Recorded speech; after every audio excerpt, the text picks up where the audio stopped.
আসিফ মাহমুদ সম্পর্কে যে কথাবার্তা উঠলো, দুর্নীতির উঠলো, এ ব্যাপারে আপনি যদি একটু ছোট করে আপনার যদি মন্তব্যটা একটু করেন আর কি। হ্যাঁ, দুঃখিত, কোন বিষয়? এই আমাদের যে উপদেষ্টা আসিফ মাহমুদ সজীব ভুইয়া, হ্যাঁ, এই তার বিষয়ে যে বিতর্ক তৈরি হলো, সে ক্ষমা চাইলো। এখন প্রশ্ন হচ্ছে যে এই ক্ষমা চাওয়াটাই কি মানে এনাফ কিনা?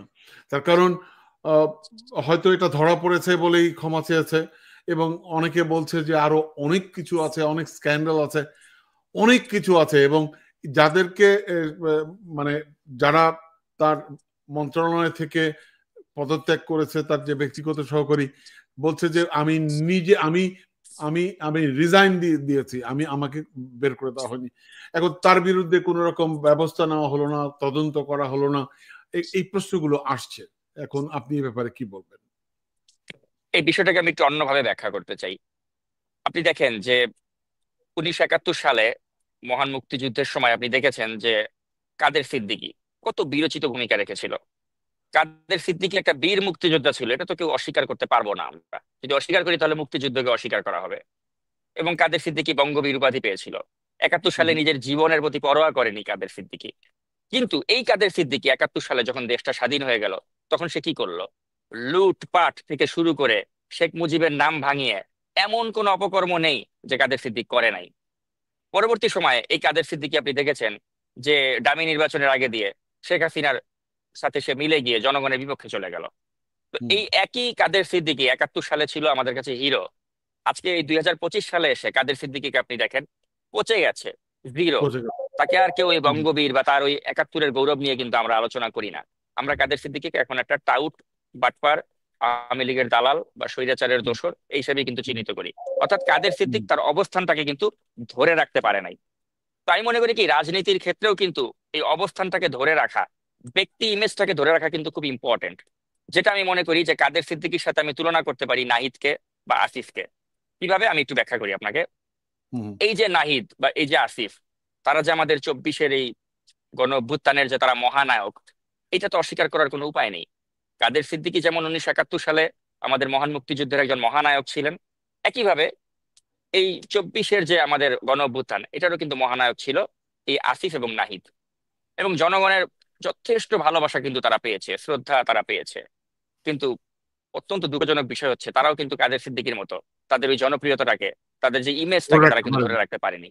আর এই ধরে রাখতে না পারার পেছনে কাদের সিদ্দিকীর যেমন ব্যক্তিগত লোভ লালসা জড়িত ছিল, একইভাবে আমি মনে করি নাহিদ এবং আসিফ তাদেরও কিন্তু ব্যক্তিগত লোভ লালসা জড়িত। অর্থাৎ তারা তাদের ব্যক্তিগত স্বার্থ সিদ্ধি, ব্যক্তিগত ফায়দাটাকে তারা কিন্তু এখানে ইম্পর্টেন্স দিয়েছেন দেশের মানুষের কাছে গ্রহণযোগ্য হওয়ার চেয়ে বেশি।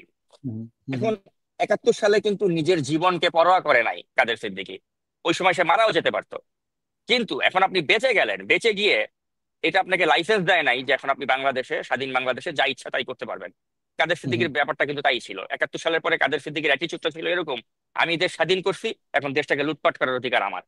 এবং এই কারণে কিন্তু শেখ মুজিবুর রহমান তাকে লাইসেন্স দিয়ে দিয়েছিল, যা ইচ্ছা তাই করতো কাদের সিদ্দিকী। আপনি ওই সময়ের পত্রপত্রিকাগুলো দেখেন, দেখলে বুঝবেন যে কাদের সিদ্দিকী ওই সময় এমন কোনো জঘন্য কাজ নাই, ব্যাংক লুটপাট থেকে শুরু করে এমন কোনো কাজ নেই, মানুষের জমি জমা দখল করা, অন্যের স্ত্রীকে গিয়ে রেপ করা, সব করছে কাদের সিদ্দিকী 71 সালের পরে। কারণ সে ভাবছে আমি মুক্তিযুদ্ধ করছি, আমার নিজের জীবন বাজি রেখা, এখন আমি যা ইচ্ছা তাই করতে পারি। এই একই ধরনের কাদের সিদ্দিকীর মতো মাথায় ওই ভূতটা কিন্তু এই নাহিদ এবং আসিফদের মনে এখন জেগেছে। যে আমরা যেহেতু 24-এর গণঅভ্যুত্থানে নিজের জীবন বাজি রেখে আমরা রাজপথে নেমেছিলাম, আমরা যেহেতু হাসিনার মতো একটা দানবকে সরিয়ে দিয়েছি, অথবা আমাদের এখন লাইসেন্স আছে, যা ইচ্ছা তাই আমরা করতে পারি। নাহিদ আর আসিফের এখন ওই একই অ্যাটিচিউড। তারা এখন মনে করছে আমরা যা ইচ্ছা তাই করতে পারবো। এই কারণেই তার বাবা তার প্রভাব খাটিয়ে এই ধরনের মানে কন্ট্রাক্টরের সাথে হাত মিলিয়ে দুই নাম্বারি করার চেষ্টা করে। তো এখন আমার কথা হচ্ছে কি যে দেখেন, আজকে আসিফ বা নাহিদ তারা কিন্তু একটা ভালো দৃষ্টান্ত রাখতে পারতো। হান্নান মাসুদ একটা ভালো দৃষ্টান্ত রাখতে পারতো, সারজিৎ একটা ভালো দৃষ্টান্ত রাখতে পারতো।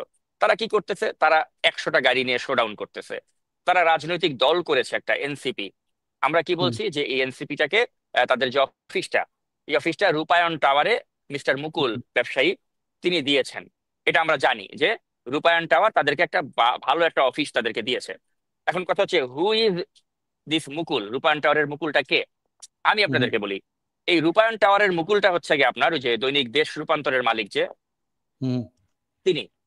তো এখন এই এই রূপায়ণ টাওয়ারের মালিক যিনি, তিনি হচ্ছেন গিয়ে শাহ আলমের চামচা, মানে বসুন্ধরা গ্রুপের যে শাহ আলম, শাহ আলমের চামচা। এখন হুম এই ভূমিদস্যু বসুন্ধরা গ্রুপের মালিক শাহ আলম, সে যদি এই দেশ রূপান্তরের মালিক এই রূপায়ণের মুকুলকে, তিনি যদি বলেন তুমি এইটা করো, সে ওইটা করবে, এটা করো, যা বলবে তাই করবে, সোজা কথা। আপনি দেখেন আমার বিরুদ্ধে আপনার বিরুদ্ধে যখন বসুন্ধরা গ্রুপের মিডিয়াগুলো প্রোপাগান্ডা চালালো, বাংলাদেশের কোনো জাতীয় দৈনিকে কিন্তু ওই নিউজগুলি ছাপা হয়নি যেগুলো আমাদের না বিরুদ্ধে হয়নি। অপপ্রচার করেছিল, হুম একমাত্র দেশ হুম রূপান্তরে ছাপা হয়েছিল। হুম কারণটা কি? যাহাই কালের কণ্ঠ, যাহাই বাংলাদেশ প্রতিদিন, তাহাই দেশ রূপান্তর। দেশ কারণ রূপান্তর। মুকুল এবং আপনার এই রূপায়ণ টাওয়ার বা এই যে আপনার এই শাহ আলম, বসুন্ধরা। বসুন্ধরা গ্রুপ, এরা সব এক সুতোয় গাঁথা। হুম এখন শাহ আলম খুবই স্মার্ট। শাহ আলম জানে যে আমি যদি এখন এনসিপি কে একটা অফিস দেই, তাহলে বসুন্ধরার টাকায় তারা অফিস করেছে, এটা বাজারে আসলে কিন্তু তাদের মান সম্মান নষ্ট হবে। এই কারণে শাহ আলম কি করলো, তার প্রাণের দোস্ত হুম সে রূপায়ণের মুকুলকে বললো কি আমি দিলে তো কালার হয়ে যাব, তুমি দাও রূপায়ণ টাওয়ারের, তুমি একটা ওদেরকে অফিস দিয়ে দাও। সাথে সাথে কিন্তু ওকে শাহ আলম ভাই বলছে আমি করে দিই, মুকুল করে দিল এটা। অর্থাৎ আপনি এটা ভাবার কোনো কারণ নাই যে রূপায়ণ টাওয়ারের এই অফিসটা মুকুল সে দিয়েছে, এটা বসুন্ধরা শাহ আলম দিয়েছে, সোজা কথা। হুম হুম, অর্থাৎ তারা ঠিক। ভূমিদস্যু বসুন্ধরা গ্রুপের টাকায় তারা এই অফিসটা করেছে, সোজা কথা।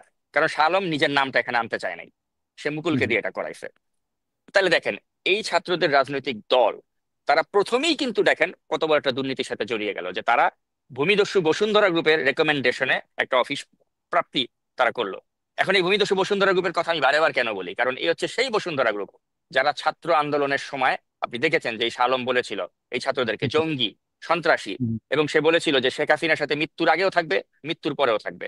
আজকে দেখেন হুম, এই যে জুলাই অভ্যুত্থানে এত এত মানুষ তারা জীবন দিল, এত এত ছাত্র তাদের চোখ হারালো, আজকে দেখেন তাদের যারা মারা গিয়েছে তাদের আত্মা কষ্ট পায় যে যেই ফ্যাসিবাদের দোসর শাহ আলম, কোথায় স্বাধীন বাংলাদেশে সবার আগে শাহ আলমের বিচার হওয়ার কথা ছিল, আজকে সেই শাহ আলমের রেকমেন্ডেশনে এই এনসিপি নামক একটি দল করে এই নাহিদ আসিফরা তারা অফিস দিয়ে তারা রাজনৈতিক দল করছে, তারা শাহ আলমের ফাইন্যান্সে তারা চলছে। এটা কি শহীদের রক্তের সাথে বেইমানি না? তো আমার কথা হচ্ছে আপনি যেই আন্দোলনটাকে পুঁজি করে আজকে নাহিদ হলেন, আসিফ হলেন, আজকে আপনি সেই আন্দোলনে আপনার শহীদ ভাইদেরকে, তাদের লাশেরকে আপনি বৃদ্ধাঙ্গুলি দেখিয়ে তাদের লাশের উপর দিয়ে গিয়ে আপনি আজকে সেই ভূমিদস্যুর সাথে আঘাত করলেন, সেই ভূমিদস্যুর রেকমেন্ডেশনে আপনি একটি অফিস বাগিয়ে নিলেন এবং হুম, হুম, তাদের ফাইন্যান্সে আপনি আপনার রাজনৈতিক দল পরিচালনা করছেন। তো এর চেয়ে মানে কি বলবো, এর চেয়ে নিচতা কি হতে পারে আর? এরা নাকি হুম, আমাদের আগামী দিনের রাজনীতি করবে? তাহলে এরা যদি আমাদের আগামী দিনের রাজনীতি নেতা হয়, এদের মতো বাটপার, এদের মতো চিটার, আপনি সার্জিস বলেন, আসিফ বলেন, নাহিদ বলেন, হান্নান মাসুদ বলেন, এগুলি তো সব চিহ্নিত বাটপার। আমি যেগুলিকে এখন আমার ফেসবুকে আমি ডাইরেক্ট বলি ফকিন্নির পোলাপাইন। কেন বলি? আসলেই তো এরা ফকিন্নির পোলাপাইন। কারণ ফকিন্নির পোলাপাইন না হলে কি নিজের বাপকে এভাবে অনুমতি দেয় যে বাপ তুমি এগুলি করো, ধান্দা করো? এরা আসছে অল্প সময়ের জন্য, ভাবতেছে যা পারি কামায় নে, এলোমেলো করে দেমা লুটে পুটে খাই, এ হচ্ছে তাদের মূল মন্ত্র। তো এখন আমার কথা হচ্ছে কি, আসলে এরা ওয়ান্স এ না, ফকিন্নির পোলা অলওয়েজ এ ফকিন্নির পোলা। এখন আমি ভাই বলতে খারাপ লাগে, বাট এটা হচ্ছে বাস্তবতা। এরা টাকা পয়সা দেখে এদের চোখ মুখে যারা খারাপ হয়ে গেছে। আপনি দেখেন নাহিদের বিষয়ে জাওয়াদ মির্জা কি বলেছে। জাওয়াদ মির্জা বলেছে তো যে নাবিল গ্রুপের যে টেলিভিশন চ্যানেলটা, এইটার লাইসেন্স দেওয়ার জন্য নাহিদ 3 কোটি টাকা নিয়েছে। জাওয়াদের এই প্রশ্নের উত্তর আজ পর্যন্ত নাহিদ দিতে পেরেছে? পারে নাই। কারণ নাহিদ নিজেও জানে যে আমি 3 কোটি টাকা ঘুষ খাইছি এই লাইসেন্সটা দেওয়ার জন্য, যখন সে তথ্য মন্ত্রণালয়ের দায়িত্বে ছিল। তো এখন এগুলি তো টুকটাক ইনফরমেশন আপনার এখন আসতেছে আমাদের কাছে। আপনি লিখে রাখেন যখন ক্ষমতা থাকবে না, এদের আরো ম্যাসিভ স্কেলের করাপশন আমাদের কাছে আসবে, যেটা এখন হাসিনার বিরুদ্ধে আমরা তথ্য পাচ্ছি। এখন তো মিডিয়া পুরোপুরি স্বাধীন না, যে কারণে আমরা প্রকৃত তথ্যগুলো আমরা দিতে পারছি না। কিন্তু যখন এদের ক্ষমতা থাকবে না, যখন এদের ইউনুসের যে একটা মানে সরকার তাদেরকে ছায়া দিয়ে রেখেছে, যে কারণে তাদের অপকর্মগুলো ঢেকে আছে, আপনি দেখেছেন যে তারা কিভাবে ওই একটা 5 তারকা হোটেল ইন্টারকন্টিনেন্টাল, সেখানে তারা সুইট গুলোকে দখল করে রেখেছিল। এ নিয়ে সামান্য একটু নিউজ এসেছিল, ওটা তারা ধামাচাপা দিয়ে দিল। বাংলাদেশে এতগুলো টেলিভিশন চ্যানেল, কেউ গিয়ে পারলো না ওই ইন্টারকন্টিনেন্টালের ম্যানেজারের একটা সাক্ষাৎকার নিতে, যে ভাই এই ছাত্র সমন্বয়করা তোমাদেরকে জিম্মি করে এতগুলো যে হোটেলের রুম দখল করে রেখেছিল, এ নিয়ে একটা বক্তব্য দাও। বক্তব্য এসেছে, কোনো মিডিয়াতে আসে নাই, কারণ ইন্টারকন্টিনেন্টালের মালিকদেরকে বলা হয়েছে যে এটা নিয়ে কোনো মুখ খুলতে পারবা না। তো এইভাবে না মিডিয়ার কিন্তু কণ্ঠরোধ করে রাখা হয়েছে, এভাবে কিন্তু মিডিয়াকে ধামাচাপা দিয়ে রাখা হচ্ছে, প্রকৃত সত্যটা আমরা পাচ্ছি না। একদিন প্রকৃত সত্য বের হবে যে এই নাহিদ, আসিফ, এই হান্নান মাসুদ, এরা প্রত্যেকটা যে বাটপার, এরা প্রত্যেকটা যে ওই ছাত্র অভ্যুত্থানকে পুঁজি করে এরা যে ধান্দা করতেছে, এটা একদিন না একদিন প্রকাশ হবেই।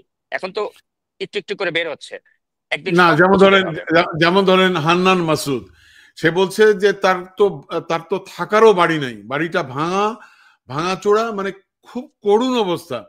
তাকে জামাতের এক নেতা নাকি প্রাডো গাড়ি দিয়েছে। মানে আমি ছেলেটাকে দোষ দেই না, ও কিন্তু সরলভাবেই সত্য কথা বলে দিয়েছে, তো আমি দেই না। সাকিব, আমি এদেরকে দোষ দেই না। কেন দোষ দেইনি আমি আপনাকে বলি। এই জন্যই দেই না, আমার কাছে কেন জানি মনে হয় তাদেরকে কেউ চালাচ্ছে, কেউ না কেউ তাদের ন্যারেটিভ তৈরি করছে, যেই কথাটা আপনি এর আগে আমরা আলোচনার শুরুতে বলেছি। যেমন ধরুন, আমি আপনাকে বলে দিচ্ছি যে এদের অনেক সুযোগ ছিল। এই যে বলছেন না, আপনিও অনেক সময় আপনার ফেসবুকে লেখেন, সেটা হচ্ছে যে ওরা নতুন বন্দোবস্তের কথা বলছেন। এখন এই নতুন বন্দোবস্ত আসলেই কিন্তু বাংলাদেশের প্রয়োজন ছিল।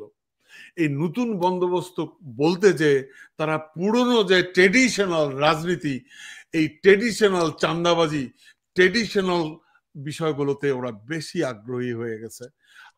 সাকিব, আমি এদেরকে দোষ দিতে চাই না, আমি চাই না, তার কারণ আমি এদেরকে ভালোবাসি। আমি আপনাকে বারবার বলেছি, আমি আমাদের টক শোতে বলেছি, এদেরকে আমি ভালোবাসি। এই ছেলেগুলো যদি এই বন্দুকের সামনে না দাঁড়াতো সাকিব, তাহলে আমি বাংলাদেশে যেতে পারতাম না, আপনিও বাংলাদেশে যেতে পারতেন না। কিন্তু প্রশ্ন হচ্ছে আমাদেরকে ওটা আমাদেরকে বের করতে হবে। যেমন ইলিয়াস সেদিন একটা কথা বলেছে, আপনি জানেন ভিডিওতে, উনি বলেছে যে এদেশের 99% লোক হচ্ছে বাটপার, মানে লোভী। ঠিক আছে, উনি বলছে কিন্তু, হ্যাঁ, এবং সে বলছে চোর, আমিও তাদের মধ্যে একজন। তো এখন প্রশ্ন হচ্ছে, আমি হয়তো ইলিয়াসের ওই কথার সাথে একমত না, 99% না, হ্যাঁ, একটি ব্যাপক অংশ আমাদের বাংলাদেশে আমরা আসলেই দুর্নীতিগ্রস্ত। এবং এই দুর্নীতিগ্রস্ত এই যে ক্যারেক্টারটা 16 বছরে এই ফ্যাসিস্ট শেখ হাসিনা আমাদের পুরো পুরো জাতিকে, দেশের মানুষকে, হ্যাঁ, এই চোর বানাতে সক্ষম হয়েছে। আমাদের ক্যারেক্টারটাকে নষ্ট করে দিয়েছে, আমাদের রাজনৈতিক ক্যারেক্টার নষ্ট করেছে, আমাদের সোশ্যাল ক্যারেক্টার নষ্ট করেছে, এবং এর জন্য দায়ী এই শেখ হাসিনা। ঠিক আছে, সো আমি মনে করি আজকে আপনার এই কথাগুলো চমৎকার আপনি বললেন, আপনাদের এই কথাগুলো তারা মূল্যায়ন করবে, এই এনসিপি করে তারা যে প্রকৃত নতুন বন্দোবস্ত, এই নতুন বাংলাদেশের জন্য নতুন রাজনীতি উপহার দেবে, এটা আমরা আশা করতে পারি। সাকিব, না, এখন আমি যেটা আপনি বললেন আসলে যে এটা আসলে আশাবাদী হওয়ার মতো কিছু নেই, কারণ আমরা জাতিগত ভাবেই আমরা এতটা করাপ্ট, এতটা দুর্নীতিগ্রস্ত যে আপনি আসলে আশা কাকে দিয়ে করবেন। এই ছাত্রদের তো হাতে একটা সুবর্ণ সুযোগ ছিল যে দেশটাকে নতুন করে গঠন করার বা দেশটার ভাগ্য বদলিয়ে দেওয়ার। তারা কি করলো? তারা তো এটা সম্পূর্ণরূপে তারা ওয়েস্ট করলো অপরচুনিটিটা। তারা, আপনি দেখেন যে তারা এখন কিভাবে এই যে রাজনৈতিক দল, আপনি দেখেন একটা রাজনৈতিক দোকান খোলা হচ্ছে এখন, যেটা খুবই দৃষ্টিকটু। আপনি গত 8 মাসে ডক্টর ইউনূস সরকারের মদদে দেশে 2 ডজনেরও বেশি, প্রায় 24টারও বেশি রাজনৈতিক দল তারা গঠন করেছে। রাজনৈতিক এখন দল কথা না হচ্ছে, বলে এটাকে রাজনৈতিক দোকান বলে। হ্যাঁ, দোকান। তো এই দোকানগুলো কেন করা হচ্ছে? এই দোকানগুলোর উদ্দেশ্য হচ্ছে যে আপনি আগামী নির্বাচনকে কেন্দ্র করে ধান্দা করা, ফায়দা লুটা। এই ফায়দা লুটার জন্য বিভিন্ন লোকজনকে দিয়ে রাজনৈতিক দল করা হচ্ছে। আপনি দেখেন ইলিয়াস কাঞ্চন, সে রাজনৈতিক দল করতেছে। আপনি দেখেন ডেস্টিনির মালিক, তিনি রাজনৈতিক দল করতেছেন। সবাই একটা একটা করে দোকান খুলতেছে, এবং একটারও কিন্তু উদ্দেশ্য ভালো না, প্রত্যেকটার উদ্দেশ্যই কিন্তু ধান্দাবাজি। এখন আমার কথা হচ্ছে যে এই ধান্দাবাজির ক্ষেত্র যিনি প্রস্তুত করে দিচ্ছেন, তিনি হচ্ছেন এই ডক্টর ইউনূস। কারণ তিনিও চাচ্ছেন যে এই দোকানগুলো খুলুক। কারণ এগুলো তো আপনি জানেন যে 11 সময় আমরা কি দেখেছিলাম, ফেরদৌস কোরেশি রাজনৈতিক দল করেছে। আপনি দেখেছেন তখন কল্যাণ পার্টি করেছিল এই ইব্রাহিম। তো এখন এই ইব্রাহিমের কই আজকে? ইব্রাহিমের অস্তিত্ব কোথায়? ফেরদৌস কোরেশি কোথায়? কারো অস্তিত্ব কিন্তু নাই। যারাই এই ধরনের ষড়যন্ত্রমূলক দল করেছে, রাজনৈতিক দল একটা বিশেষ ব্যবস্থায় করেছে, তাদের কারো কিন্তু এখন আর বেল নাই। অস্তিত্ব আমার নেই। কথা হচ্ছে কি, আসলে অতীত থেকে কেউ শিক্ষা নেয় না। এটাই সবচেয়ে বড় দুর্ভাগ্য আমাদের, যে 11 সময় এই যে রাজনৈতিক দোকানগুলো যারা করেছে, আজকে তাদের কারো অস্তিত্ব আছে? কারো অস্তিত্ব নাই। তো এখন আপনি দেখেন একই অবস্থা আমরা দেখতে পাচ্ছি। একই অবস্থা।